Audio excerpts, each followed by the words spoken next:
नमस्कार दोस्तों, आज हम आपको इस वीडियो में बताएंगे कि महाशिवरात्रि का पर्व क्यों मनाया जाता है।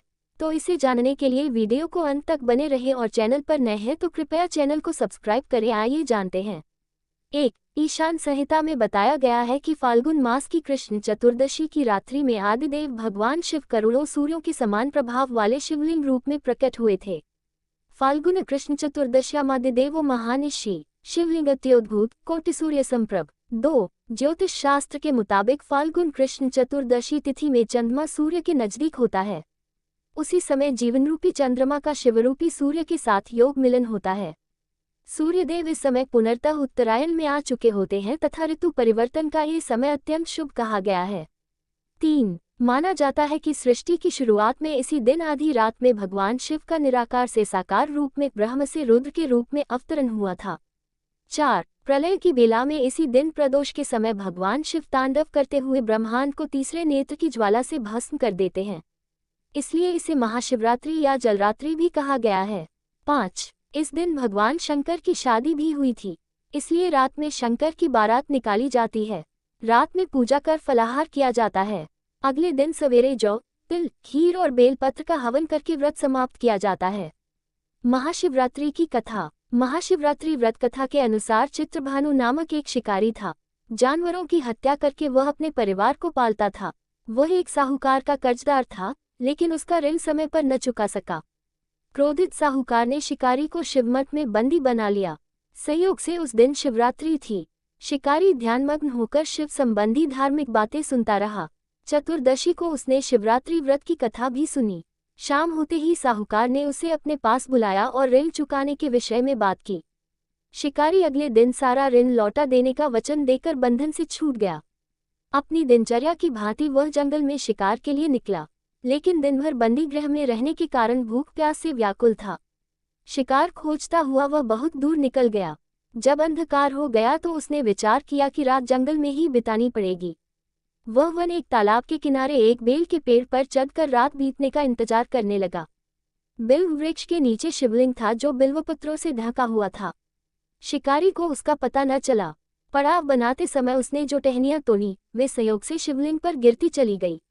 इस प्रकार दिनभर भूखे प्यासे शिकारी का व्रत भी हो गया और शिवलिंग पर बिल्वपत्र भी चढ़ गए। एक पहर रात्रि बीत जाने पर एक गर्भिणी हिरनी तालाब पर पानी पीने पहुंची। शिकारी ने धनुष पर तीर चढ़ाकर जो ही प्रत्यंचा खींची, हिरनी बोली, मैं गर्भिणी हूँ, शीघ्र ही प्रसव करूंगी। तुम एक साथ दो जीवों की हत्या करोगे, जो ठीक नहीं है।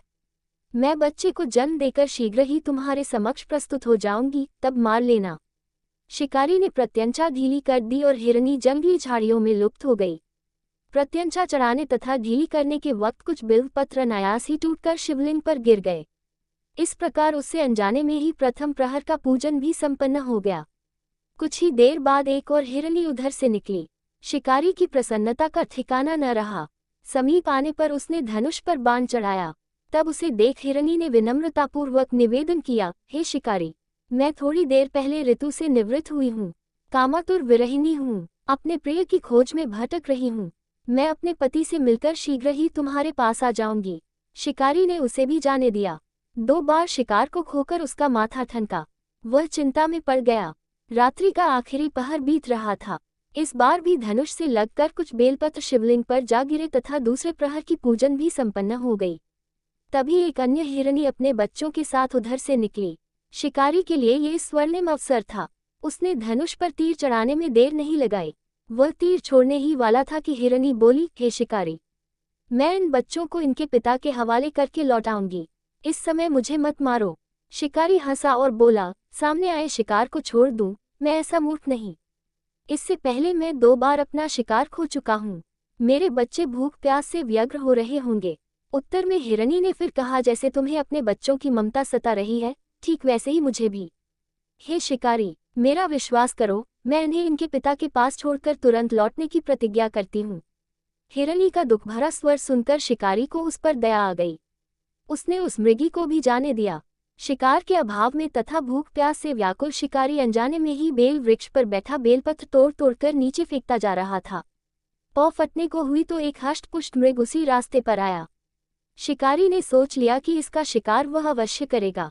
शिकारी की तनी प्रत्यंचा देखकर मृग विनीत स्वर में बोला, हे शिकारी, यदि तुमने मुझसे पूर्व आने वाली 3 मृगियों तथा छोटे छोटे बच्चों को मार डाला है तो मुझे भी मारने में विलंब न करो, ताकि मुझे उनके वियोग में एक क्षण भी दुख न सहना पड़े।